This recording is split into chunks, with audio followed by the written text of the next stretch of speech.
Welcome to the Tactical Dent Tech Podcast. You are now part of a small underground movement of dent technicians from all over the world. We are on a mission to change our industry with innovation, intelligence, and skill. But because we don't rely on an insurance company to steer customers our way, we need to do things different. We need to do things smarter. We do that through a network of technicians that we call the Tactical Tech Movement. Now let's get this revolution started. Hey, what's happening, everybody? John Hiley here with Angela Hiley in the Tactical Dent Tech Podcast. Hey. Long time no see. When was the last time we did a podcast? I can't remember. I think it's been a couple weeks ago. Oh, it's been a long time. Been a lot of world transformation since we've had our last podcast. Oh, wait a minute. I think the last time we did one was my birthday or something. Something about, I was talking about my ice cold showers. Oh, that's right. Washing my balls in ice water, perhaps, was the name of the podcast. We played the sound. Which I am proud to say, my fellows, that I am still doing this. Mm-hmm. I've been taking an ice cold shower. I want to say right now I'm on day 21. Mm-hmm. We're still doing 75 hard. 2 workouts a day. Yes. We're on day, I think it's 21 we're on. My phone's charging. Can't look at it. Something like that. But it's we think it's around day 2021. Something like that. Been keeping track. They give you like a calendar on 75 when you sign up, whatever. Mm-hmm. And on that calendar, you can put little crossbones or something like that over top of the dates. And then what you do is you post it up to Instagram for all my Instagram peeps out there. Yes. What's up, my motherfuckers? I know. I'm like 2 pounds away from my goal weight. And I'm like, this is... I already reached my goal weight. You have not, have you? 225. That was your goal weight? It's my goal weight. Oh, okay. If I start getting any smaller than that, I start looking all shriveled up like a skeleton. No, I'm 2 pounds away from my goal weight. And I'll be happy. Yeah, we still doing the calorie counting app. Yeah. Keeping up with that. It's part of the 75 hard is just that. It's actually keeping control of your diet. Mm-hmm. No cheat days, which we haven't had any cheat days. No.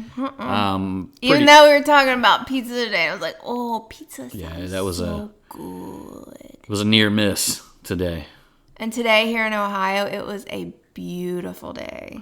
Fucking finally. Yes, blue skies. I'm gonna say it's probably about 67 degrees outside. Yeah, because we've been doing this workout shit in all kinds of weather. Yeah. One of the workouts, you got to do it outside, and we've been doing it in windy as fuck conditions, ice cold, rain, sleet. We've been pretty much pushing through every day. You do 2 workouts a day in this shit. Yeah. So today we got a chance to do our workout. Nice, sunny.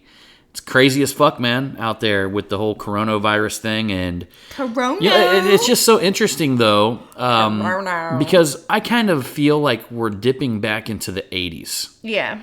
I mean, think about it like this. There's not as much shit to do, right? Yeah. There's only like a couple stores even in town, and none of them are open late. Yeah. And most of the time in the 80s, you're eating fucking McDonald's or something like that. That shit hasn't changed. But what I really actually, gotta say, what I really dig about the vibe is that when you walk around our neighborhood, I mean, people are just out and about. Yeah, families are spending more time together. I feel like people are nicer.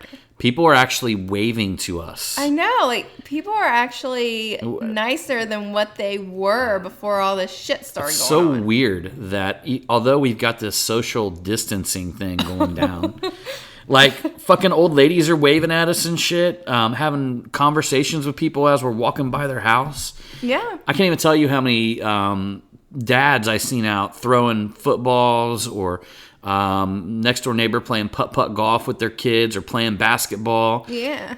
I mean, it's almost like I'm sitting here telling the wife, I'm like, wow, can we keep this shit?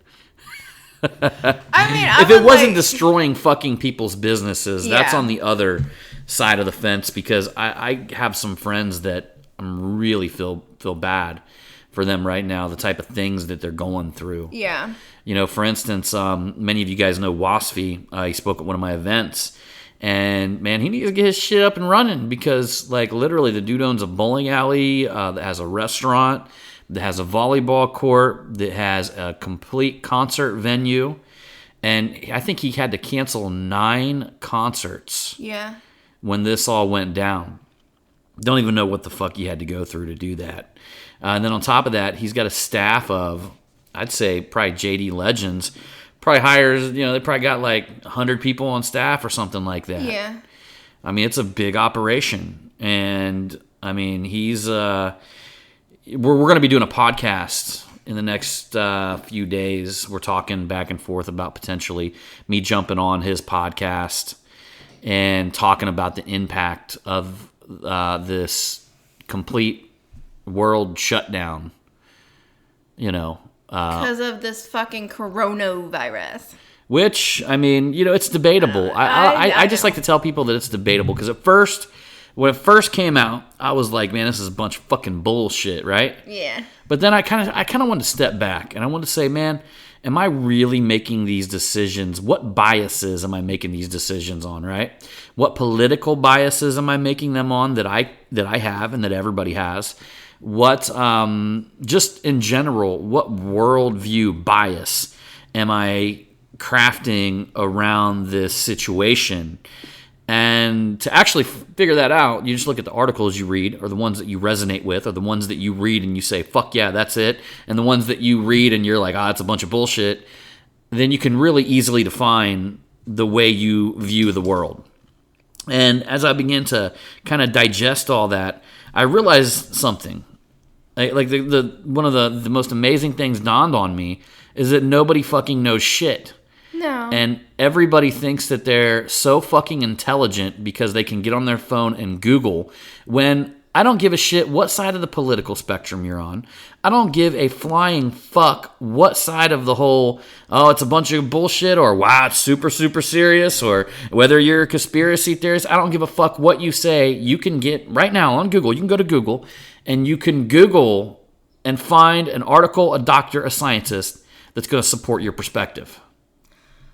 I think that all those theories have a little bit of truth to them. It's kind of like the whole thing Just where there's a little bit of truth here, a little bit of Yeah. truth there, and you usually find the actual truth somewhere in the middle. Exactly. Yeah, I'm cool with that. But in all honesty, that could be bullshit too. We just will never know. And I mean, yeah, I got guys. I'm a member of one of his coaching deals, and from day one, he said this was a scam. Yeah. And to be honest with you, I think he does it more along the lines of the type of engagement he gets because the videos have been off the hook. Yeah. But he's also said that since he's been saying that, he actually said in a private video in our group where he was basically saying that he's never seen so much hate thrown at him. Like people basically wishing that his kids would die a slow death. Like people messaging him this shit wrong, because that's his own opinion. This situation, and that's the crazy thing, is that literally people are so unrational. Yes. People are so unrational and so biased to their own specific perspective that they're ready to burn a motherfucker's house down for having a different opinion, a different opinion other than theirs. That's when you got to sit back and say, I may have a fucking mental problem. Yes. I may have a mental problem. I may have been brainwashed. Yes. By some sort of political party or some sort of fucking scientist, whatever the fuck it is, you've been brainwashed and you've been tricked into believing one specific thing against all facts. I realized that when that whole Ebola thing took place a few years ago. I never felt Ebola, I figured I'd eventually get it, but I never felt it. Listen, I got so invested in it, and I was actually scared and nervous. I was like, never again will I let myself get this way. Like I told her, I look at it like this. I always imagine myself dying in bloody combat. Oh my! So it's like, regardless, I'm going to talk about it like, what did the Vikings say? The Vikings, dying in bloody combat is like laying down with the most beautiful woman in the world, and I have her right here. And we would die in bloody combat together. So either way, things shape up, we're good. Things go to shit, we're good. I guarantee you one thing, I'm going to take out 3 of them. Things will get better. I have a feeling things are going to be shifting and getting better, and then everything will be back to normal. I really can't. I know some of you like deep Bible guys could probably find a quote or something like that. But there was one thing that stuck to me. I used to study the Bible a lot, and I studied it on my own. I didn't listen to some motherfucker up on a pulpit saying this, saying that. Yeah. Every morning I studied it on my own. You even probably should do it again. You would listen. I would even listen to it on CD. audio. Remember, you had a big CD set. Yeah. I had an audio set, and I always came up with definitely different interpretations and some of the shit that's going on out there. Some of the fear-based type shit. I came up with something exactly opposite, especially when you heard Jesus Christ himself say the greatest fear that you'll ever overcome is the fear of death. Mm-hmm. And you get that. That's like the last fear. That's like once you get past the fear of poverty, okay, fuck it. I've been poor. I've made a ton of money. I don't give a shit. I'll thrive anywhere in any situation. Okay, that fear's gone, right? Yeah. And then you get over like these other fears, like, just in general, fear of being judged, fear of people, making fun of you for your opinion, fear of just in general being socially... Okay, I'm over that fear, right? Yeah. I don't give a fuck anymore. Fuck everybody, right? I'm going to say whatever the fuck I want. I'm going to do whatever the fuck I want. Fuck them all. All right, so you're over that fear. Now we got this one lingering up here going, oh, man, I could die. Yeah. Right? Something could just come and kill me right now.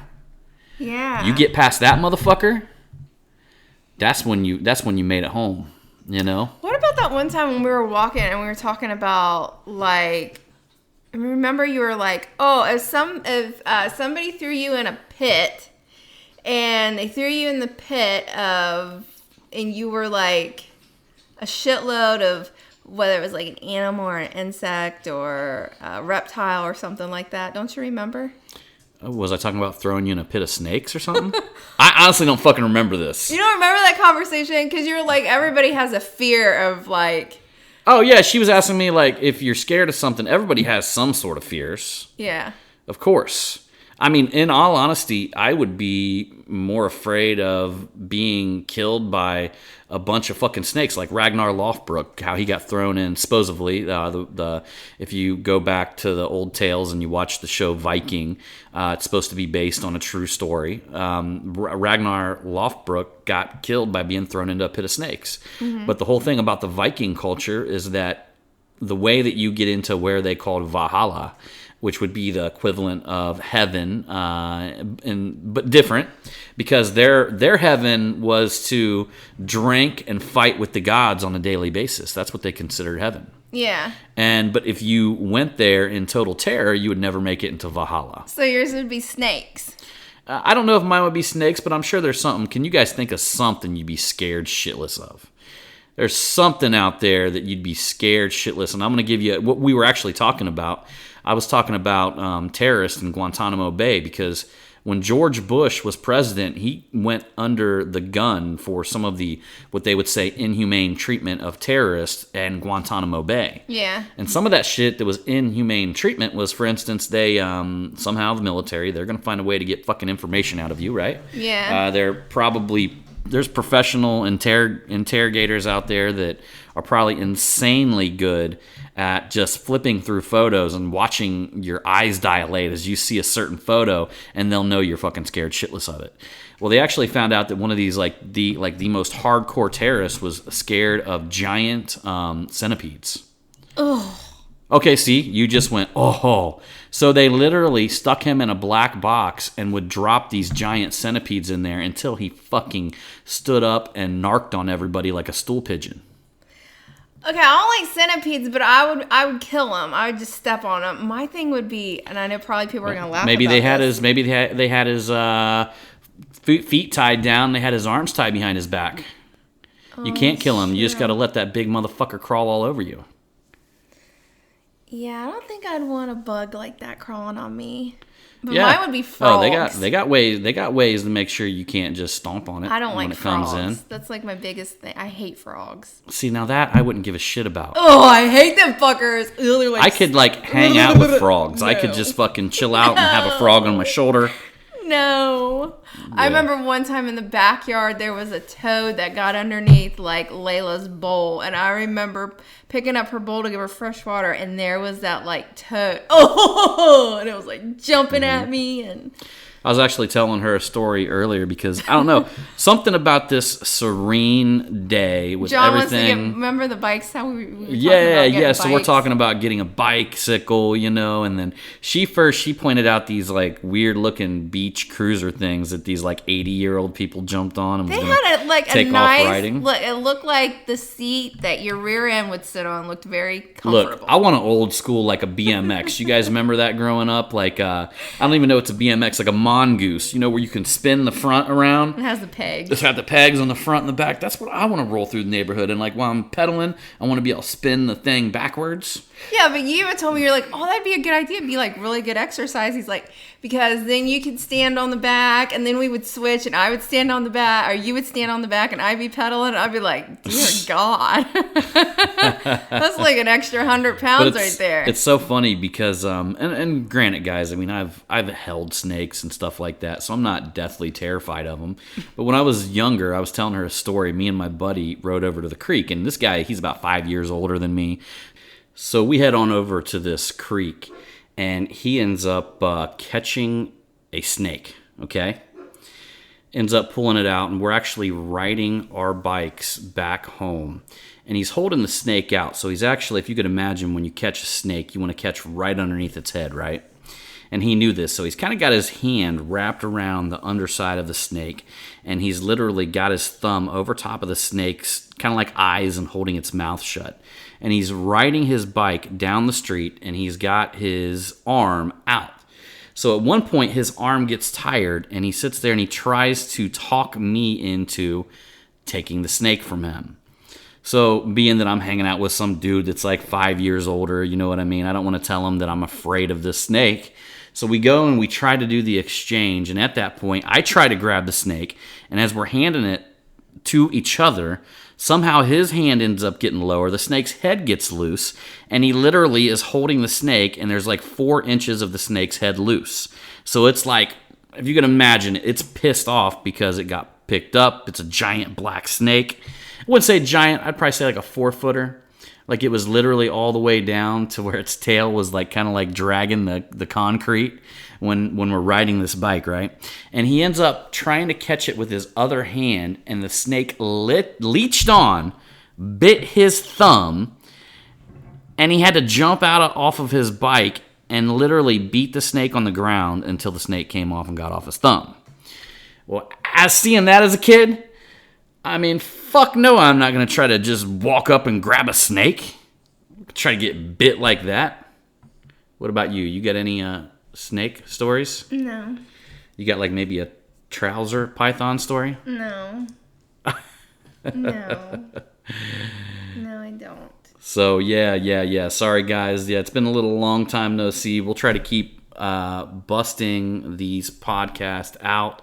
But I will tell you something. There was a few days that we got our morning workout done, and it worked out really well. We were able to do it, outside. And then at a certain point here in Ohio, the gyms had shut down. We literally had just got a pass for a gym called the 5 Seasons. Mm-hmm. And we were going there, loving it. All that kind of stuff, right? And they shut us down, so we had to find something to do when it was like pouring down, raining, thunderstorms, things like that. We had issues while we couldn't work out outside, so we ended up popping on like Netflix and looking for what would be the equivalent of some dance workout videos, right? Yeah. So the very first one was this, I don't even know his name, this black guy that had his eyes were like lit up like almost like he was bug-eyed. And if you guys ever remember, there was that commercial. It's like Florence Flea Market, just like a mini mall. That's on YouTube. Just like a mini mall. Just go to YouTube and look at the mini mall guy, the mini mall song, or just Google the worst commercial. Well, dude looked like a version of this guy, and this motherfucker was trying to tear us up. What we last, like 10 minutes with him? No, I think it was like maybe 15. So we ended up lasting like 15 minutes with this guy, right? And finally we look at each other and we're like, fuck this. Yeah. And supposedly she had some sort of walking DVD that we were thinking about putting in. And we didn't do that. So I'm like, you know what? Fuck it. I'm like, why don't we go? My mom used to dance to Richard Simmons. I'm like, why don't we find Richard Simmons dancing with the oldies? And lo and behold, Netflix has Dancing with the Oldies. It was like $7.95. Yeah. Some of the craziest shit I've ever seen. Richard Simmons is literally in front of a stage. A motorcycle pulls up. A live band. Yeah. A 400-pound woman behind him, amongst other people. 400-pound woman just to shame you because if your ass gives up because Richard's about to fucking light you up. Yeah. On this motherfucker. He takes it in slow though, is what Richard does. Yeah. At first, first couple songs, you're like, oh man, this is pretty cool. This is pretty good. And then you realize he was just stretching you out. Yeah. Because next thing you know, here comes a full-on fucking aerobic workout. Yes. And again, you're shamed. You're like, man, he puts the most average-looking people behind him. He had like a 400-pound woman, middle-aged, older people, dude with a bunch of hair coming out of his tank top. Oh, that was horrible. And then you got Richard Simmons. Brother Bill. And then you got Richard Simmons, which I never watch Richard Simmons that close, but he's a smooth pimp. I mean, he is a smooth pimp. If you really watch Richard Simmons, I mean, he is running that fucking show. Yeah. Extraordinarily. Really good in shape. And the weirdest thing is, when you start doing Richard Simmons, you can't get this crazy looking smile off your face for like the first 20 minutes. No, it's like stuck there. Somehow this smile gets laminated on your face. Yeah, you and look me like and a her are fucking looking at retard. each other with these giant smiles. You I'm look like a retard. I look at her, I'm like, why can't I quit smiling? You're like, I don't know. And we're like, we look like fucking clowns. And we're like, retards. I know. And then at the end of every song, they do like this giant celebration where everybody starts clapping and yoo-hooing. So you find yourself like getting in with it, man. The giant celebration happens. We're sitting here, we're clapping our hands, we're high-fiving each other, and then we're like, oh shit, what's Richard gonna do to me now? Yeah. And we're like, motherfucker, if I gotta do one more lunge, I'm gonna kill myself. Yeah. Shit goes down with Richard Simmons, and You'd be surprised. Like, my legs were burning. Like, they were burning. I'm like, I cannot do any more of this. And then finally the song would be over. But, like, the most of the songs that are on there are, like, I would say majority of people would know. I mean, it's actually kind of fun. yeah. But it's, Like, it's my party, I can cry if I want to, cry if I want to. You would cry too if it happens to you. Dan, dan, dan, dan, dan. And he's even like pointing like, you would cry too if it happens to you. yeah. Dan, dan, dan, dan, dan. Mm-hmm. That's honestly, it's some good shit. Yeah. He was the fucking king. In my book, he's still the king. Yeah. If I'm going to do inside workouts, it's going to be with Richard. And one of the things is, you're probably going to keep because he's got all kinds of volumes of Dancing with the Oldies. I think like on Netflix it may go up to like number 7. Amazon. Or on Amazon, yeah, it may go up to like number 7. But you don't want to buy one until you master all the dances on the first one. I know, that's true. So it's like, why would I go buy another one when I'm just getting used to this shit? And we haven't even gotten through the first one. Oh, we haven't went all the way through it. No. Hell no. Nope. Yeah, that's some hardcore shit right there. I think that's why I no longer fear death. Oh my god, because of Richard Simmons. It's because of Richard Simmons worked my ass to the bone. Oh my goodness. Oh my goodness. Yeah, guys. Hey, all of you, just a heads up, all of you Dent Trainer members that are out there, I just released 5 marketing tutorials within the last few months, 3 of them of which has been released within the last week. Yeah. So I understand. I mean, I hear it across the board. There's a lot of people getting cancellations, and it's just folks that would normally be out and about doing their thing, but they're canceling. They're not wanting to go anywhere. They're wanting to stay home. So if you are experiencing that situation, and you've got a little bit of spare time, you ought to be utilizing that to learn, understand, grow, and build your business. I mean, ideally, that's the difference between a champion and somebody that's just fucking around. And the truth of the matter is, guys, whether this cripples our economy or not, I don't think that it will. Maybe I'm wrong.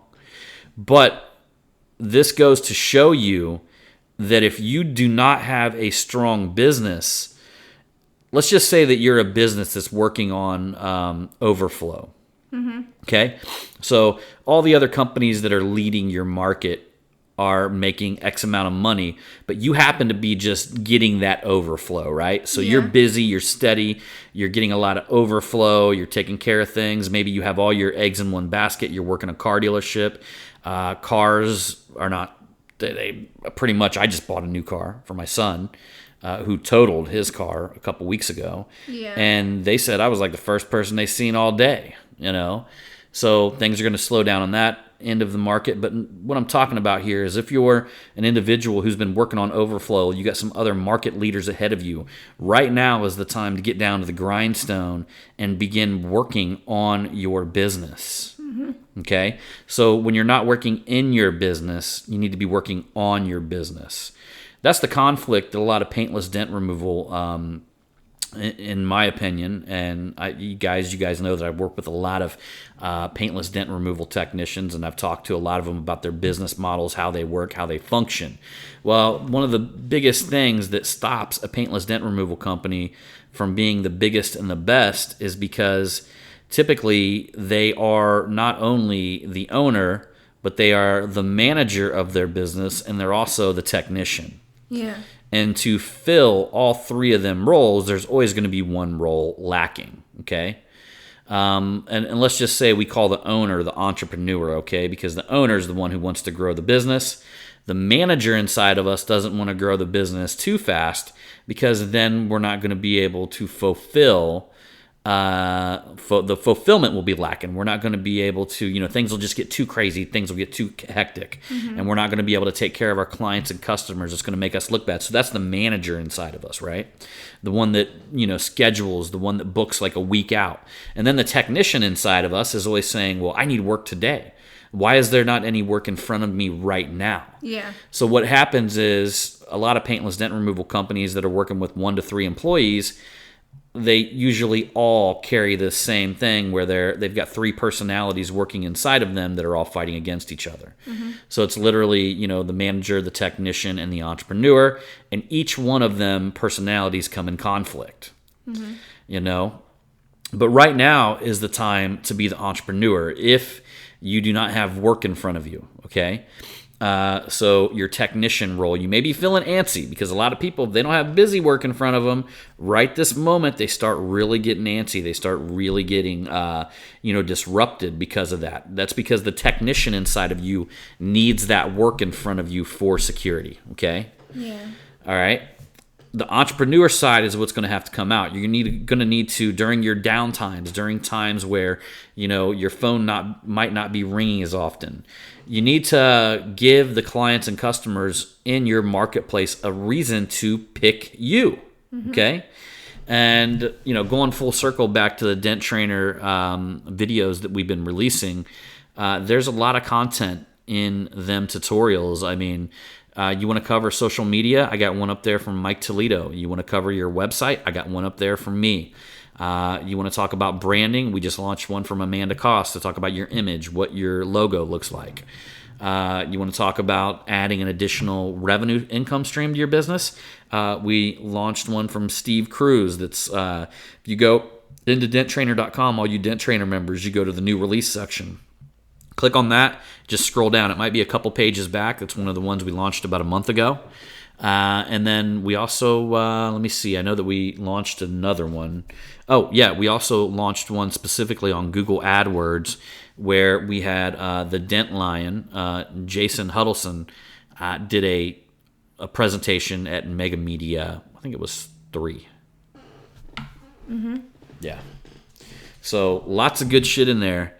And I know most of you guys are members, so that would be a really good investment in your time to get involved, guys.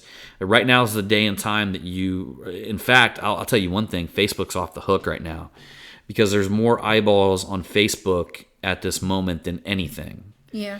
Because we got a lot of people that may not be working at this moment. Maybe they're working at home, okay, and they should be doing their job, but instead they're dicking around on Facebook.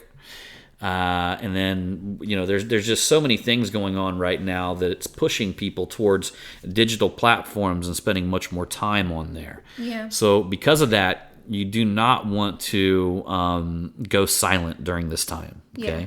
In fact, you never want to go silent. I mean, could you imagine if Coca-Cola went silent during the Great Depression? That's true. True. Or could you imagine if Pepsi went silent during the Great Depression and stopped advertising, stopped appearing in front of their clients and their audience? Mm-hmm. They would have been gone. You don't want to risk that. I know we're talking about a couple big, giants, right? But you don't want to risk that for your own business because literally you have time, especially if people are canceling. If you don't have time, more power to you. That's awesome. Great. You're keeping yourself busy. You're doing things. You're making it happen. Good for you, okay? But anybody who's sitting there who has a little bit of additional time on their hands, you guys need to get good at scheduling. Understand that you need to block out a certain amount of time in your schedule to do this kind of work. And then set aside the amount of time to fill whatever appointments and things like that. Mm-hmm. Don't get caught, doing one random appointment here at the beginning of the day, the middle of the day, at the end of the day, and then just running around like a chicken with your head cut off. You're living your day without intention. Mm-hmm. When you begin living your day with intention, you will set aside X amount of time for your dent removal work, and then you'll set aside X amount of time to actually get down and work on your business. And you'll set goals, and you will begin focusing on what I like to call your most important task. Yep. What is that one thing that you can do on a daily basis that will push your business forward? And that may include contacting somebody and hiring them to do something for you. Yeah. Right? So, by all means, don't, if you can hire a graphic designer to design a flyer for you, don't do it yourself because you're going to sit there and spend 10 hours doing it.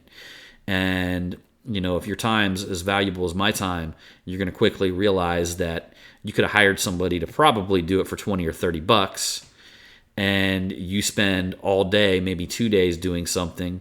You're wasting a lot of money. You're losing money. That's true. That's true. Hey, why don't you tell everybody, just to let everybody know, because I'm sure they probably seen it on Facebook or in the tactical group, the switch video that we did. Just to let everybody know, that was my idea. That had nothing to do with John. He did the editing. He put it together, but it was my idea. And I had to talk him into this. I think it took, a couple weeks, 2 or 3 weeks for you to finally get to get around to actually do it for me. Yeah. She kind of forced me into it. I'm going to be honest. Yeah, but you will watch that video and you just you absolutely love it. And Yeah, and we're not going to tell you what it is. You have to go check it out.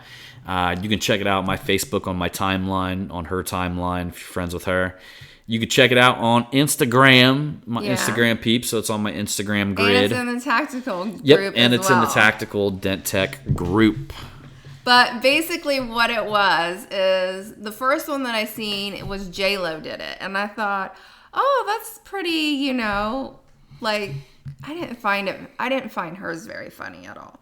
But gal that is off of the Housewives of Atlanta, Portia, her and her fiance Dennis did it, and that one I laughed because she was wearing a bubble pink tight mini dress thing, and then he had that on and had a wig on and was Don't go too far. Don't tell him too much. Okay, I'm sorry. But when I seen that, it gave me a giggle.